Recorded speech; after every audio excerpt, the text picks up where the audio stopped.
Welcome to tasty channel. ಇವತ್ತಿನ recipe ಹೆಸರುಬೇಳೆ ಪಾಯಸ. ಅದಕ್ಕೆ ಬೇಕಾಗಿರೋಂಥ ಸಾಮಗ್ರಿಗಳು: ಹೆಸರುಬೇಳೆನ ಒಂದು ಬಾಣಲಿಗೆ ಹಾಕ್ಕೊಂಡು ಹುರ್ಕೊತಾ ಇದ್ದೀನಿ. ಲೈಟಾಗಿ ಹುರ್ಕೊತಾ ಇದ್ದೀನಿ, ತುಂಬ ಚೆನ್ನಾಗಿ ಏನು ಹುರಿಯೋದು ಬೇಡ. ನಂತರ ಒಂದು ಕುಕ್ಕರ್ಗೆ ಹಾಕಿ ತೊಳ್ಕೊತಾ ಇದ್ದೀನಿ. ಒಂದು 2-3 ಸಲ ಚೆನ್ನಾಗಿ ವಾಶ್ ಮಾಡಿಬಿಟ್ಟು ಕುಕ್ಕರ್ಗೆ ಹಾಕ್ಬಿಟ್ಟು 3 ವಿಷಲ್ ಬರ್ಸ್ಕೊತಾ ಇದ್ದೀನಿ. ನಂತರ ಮಿಕ್ಸಿ ಜಾರ್ಗೆ ತೆಂಗಿನಕಾಯಿ, ಒಂದು 5-6 ಬಾದಾಮಿ, ಗೋಡಂಬಿ, ಏಲಕ್ಕಿ ಕಾಯಿ ಹಾಕಿ ಚೆನ್ನಾಗಿ ಗ್ರೈಂಡ್ ಮಾಡ್ಕೊತಾ ಇದ್ದೀನಿ. ನುಣ್ಣಗೆ ಗ್ರೈಂಡ್ ಮಾಡ್ಕೊತಾ ಇದ್ದೀನಿ. ಇದು ರುಬ್ಕೊಂಡು ಇದಾಗಿದೆ ನೋಡಿ. ಕುಕ್ಕರು ಕೂಡ ಬೆಂದಿದೆ, ಹೆಸರುಬೇಳೆ ಕೂಡ ಚೆನ್ನಾಗಿ.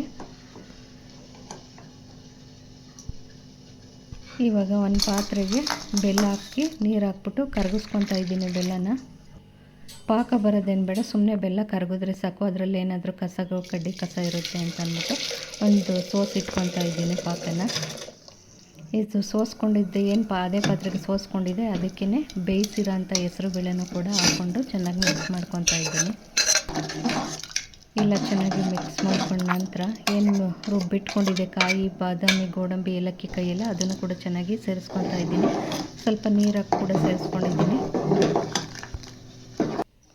ನಂತರ ಚೆನ್ನಾಗಿ ಮಿಕ್ಸ್ ಮಾಡಿದ ನಂತರ ಒಂದು ಕುದಿ ಬಂದ ನಂತರ ಸ್ವಲ್ಪ ಶಾವಿಗೆ ಹಾಕ್ಕೊಂಡಿದ್ದೀನಿ. ಶಾವಿಗೆ ಹಾಕ್ಕೊಂಡ್ರೆ ಚೆನ್ನಾಗಿರುತ್ತೆ ಅಂತ. ಶಾವಿಗೆ ಹಾಕ್ಕೊಂಡು ಬೇಡ ಅಂದರೆ ನಿಮಗೆ ಶಾವಿಗೆ ಸ್ಕಿಪ್ ಮಾಡ್ಬೋದು. ನಂತರ ಒಂದು ಬಾಣಲಿಗೆ ಸ್ವಲ್ಪ ತುಪ್ಪ ಹಾಕ್ಕೊಂಡು 1 ಸ್ಪೂನಷ್ಟು ತುಪ್ಪ ಹಾಕ್ಕೊಂಡಿದ್ದೀನಿ. ದ್ರಾಕ್ಷಿ, ಗೋಡಂಬಿನ ಎಣ್ಣೆ ಒಳಗೆ ಚೆನ್ನಾಗಿ ತುಪ್ಪದಲ್ಲಿ ಫ್ರೈ ಮಾಡಿ ಹಾಕ್ತಾಯಿದ್ದೀನಿ.